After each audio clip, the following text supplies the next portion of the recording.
With this project, my goal is to understand what different people think and the reasoning behind it. Some people that are interviewed may say unfactual statements. Please, do your own research and feel free to leave a comment disputing any claim that may be false. All right, can you introduce yourself? Evan Lee. Evan Lee, where are you from? Atlanta, Georgia. Atlanta, Georgia, all right, what part? In the north side, sort of Brookhaven. Brookhaven area? Okay, yeah. Cool. And I can see you've already voted in this upcoming election. Yeah. All right, what's your vote mean to you? It means a lot, especially since Georgia is such a big part of it. I think it's exciting that we actually feel like we've got a say in things. That's cool. Oh, yeah. All right, and what issues do you think Georgians should be most concerned about? Frankly, I think they should really be concerned about the future of democracy. I mean, there are a lot of issues, including inflation and stuff like that, but this is something, recessions come and go, inflation comes and goes, but you can't break in democracy back if you lose it. Okay. And what influences your vote the most? I think that voting for candidates that do the best things for people. Okay. Things like, I guess you're going to ask me about this, but, for instance, Georgia has nearly 1 million families without health care. I think health care is important, and we should consider it a right. So things like that, women having access to health care, including legal, safe abortions, good schools, things like that, things that really help people. Okay. And are there any other factors that may influence your vote? Well, sure. How competent I think somebody is. Okay. Makes a difference, and how, straight and honest I believe they are. Okay. But their stand on the issues is how they follow through on that. It's really important to me. Okay, and that leads me to my next question. What characteristics or qualities do you expect out of a governor? Governor. Same thing. I expect a governor to be for the people of Georgia. And to me, that means taking people who are less advantaged to giving them sort of a hand up. Let's say like the Zell Miller scholarships, the lottery scholarships. I think that kind of thing is really important, because when we invest in the future, particularly the future of young people getting an education, that really kind of lifts all boats. So I think those types of things are really good for people in the state. Sounds good. Do you expect same qualities or characteristics out of other public servants? Well, sure. I mean, I think that regardless of who we elect to Congress and the Senate and governor and all of that, it's just really important to have people who, more than their personalities or more than people like them, it's really important that people pay attention to the issues and sort of vote what they think is in their best interest and the best interests of people in their state or country. Okay. All right. And do you believe that senators and congressmen should have term limits? I've been back and forth on that. I think that it is important that you have people in Congress long enough to know what they're doing. So my concern about term limits, especially if you're talking about 2 or 3 terms, I'm not sure that's enough to really get to a place in power to where you have some sort of judgment or wisdom. Now, looking back, that doesn't mean that people who are in power for a long time always have wisdom or judgment. Right. But I think that it is important to have people who are professionals and know what they're doing. Okay. If somebody's running the Senate or running the Congress, I think it's important that they know how the whole thing works. Like Lyndon Johnson was one of the most powerful senators ever, and he became a really powerful president. That's because he knew how to make things happen. Regardless of who you're for, it's really important for that person to know how the thing works, not just to be blathering about what they think or what they think is bad or think is good. They have to be able to make legislation happen, because that's actually why we send people to Congress. Okay. All right. And what's your current opinion on the state of politics in the United States and in Georgia? Pretty interesting. In the United States, I think we're in a real difficult time. I mean, you've got 70% approximately of both Democrats and Republicans saying that if the other party wins, we're in big trouble. Like, we're doomed. that's a problem. I think people need to be talking more, and people need to be seeking out sources of information that are really fair and balanced and primary sources, rather than getting their opinions filtered through somebody else who might have their own agenda of why they're pushing that agenda. Okay. And do you think that we're currently divided as a country? Oh yeah, no doubt about it. I'd say certainly as divided as the country was in the 60s and early 70s, when the Vietnam War was a big divider.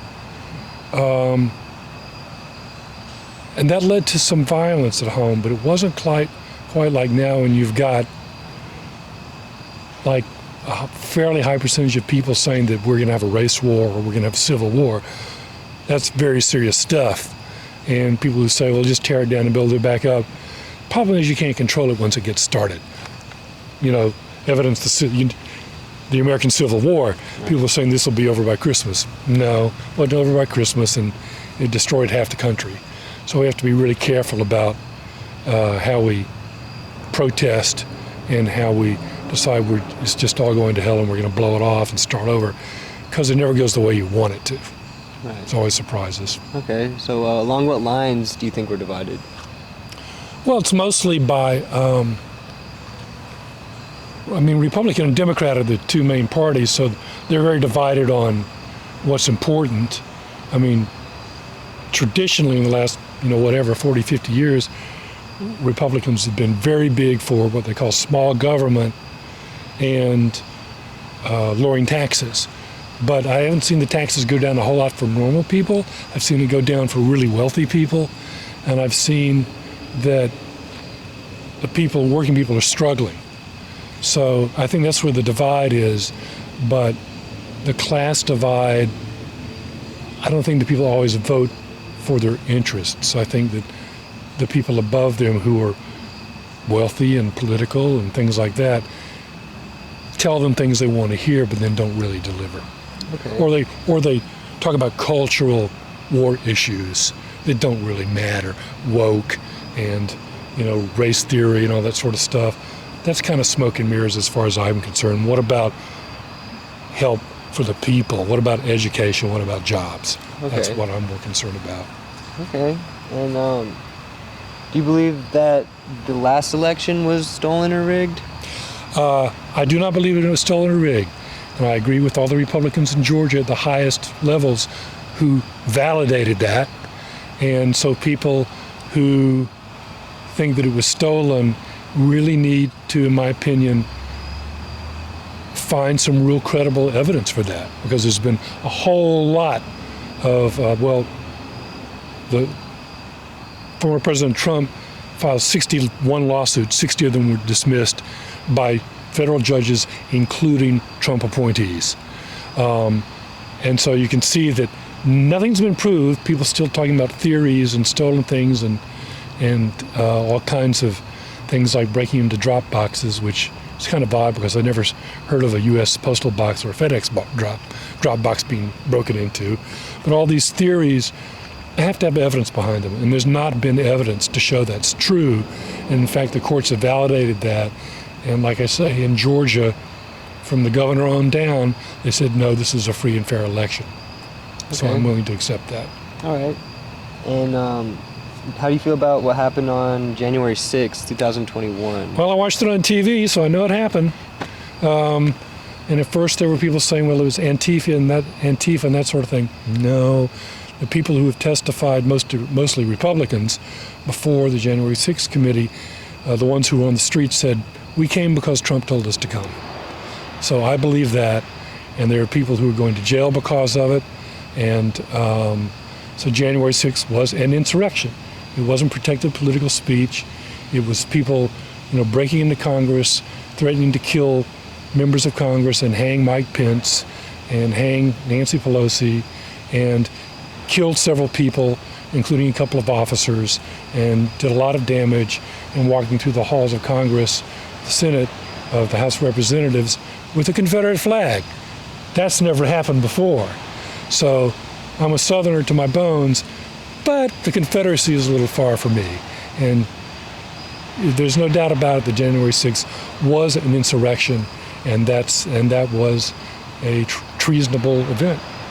Okay. Powerful words. How do you feel about the overturning of Roe versus Wade? I know you mentioned it earlier. I'm for reproductive rights.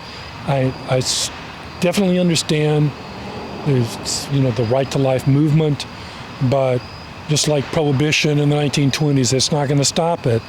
But when you have things where there's no exceptions even for rape, incest, or the health of the mother, that's a big problem. I heard something recently about how a state legislator voted for a highly restrictive abortion bill with no exceptions, and then he was alerted to the fact that there was a teenager who had been raped, whose child was going to be born with a fatal condition, and that she would probably, if not have an abortion, she would probably wind up having a miscarriage in a toilet. And he was saying, as a Republican who voted for that, we need to change this to be reasonable. So that's the least that needs to happen. Okay. And what are your opinions on the war in Ukraine? We should support it. It's a good thing, frankly, that we have the leadership we have now, because former President Trump was saying, what good is NATO, maybe we'll pull out. If that had happened, it would have been chaos. But Ukraine is showing us that they've got what it takes to fight. Putin is not, I'm not a fanboy of Putin. He is a dictator. He tortures his own people and rounds them up for protesting in the streets. And he thought that he would get away with this, and he hadn't. And NATO has shown how strong it is. All of Europe has allied against Putin in this. America has been a leader in this effort, and so that needs to be the way it is. Ukraine is, if it's independent, it's like the second largest country in Europe. So to have that free is really important, and it's the things that the United States is supposed to be in favor of, and in the long term, it's best for the people of democracies and the economy of Europe for it to be a free country. Okay. Now, what is your opinion on our current president, Joe Biden? Joe Biden. It's not so much his opinion, so much as, what has he done? Okay. First of all, he helped pass a bill to bring computer chips manufacturing back to the U.S. Now our biggest supplier is Taiwan. They will one day be invaded by communist China. I don't think we want to be beholden to communist China to get our needs for our computers, chips for our computers. So that was one thing that he did. He also initiated COVID relief, where most people in the United States got checks during the worst of the pandemic. He also passed a $1.3 trillion infrastructure plan, which is about 50 years overdue. And actually, President Trump said he would be, when he was in office, said he would be for a $2 trillion plan. Republicans wouldn't support, they didn't offer that bill in Congress when he was president, and then most of them voted against it when Biden was president, so we got 1.3 trillion rather than 2 trillion. However, that's bridges, that's waterways, that's ports, that's broadband for rural areas, and all the kind of infrastructure that we can't just have our bridges crumbling. We have to fix them, and it's overdue. So I'm for that.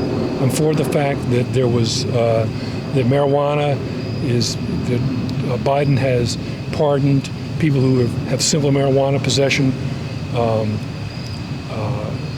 and will be pardoned for having simple marijuana possession under federal law, and then is working to delist cannabis as up there with on the same schedule of drugs as opiates and speed, methamphetamine. So I think that's a good thing to do.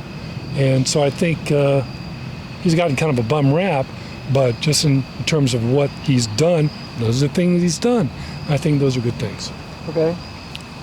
All right. And would you be friends with someone who disagrees with you politically? I'm friends with all kind of people who disagree with me. Probably wouldn't have any friends, and I wouldn't have any relatives that I talk with. But it's important just to keep those personal relationships and agree on the stuff you can agree on. I have a friend who's an ex-police detective.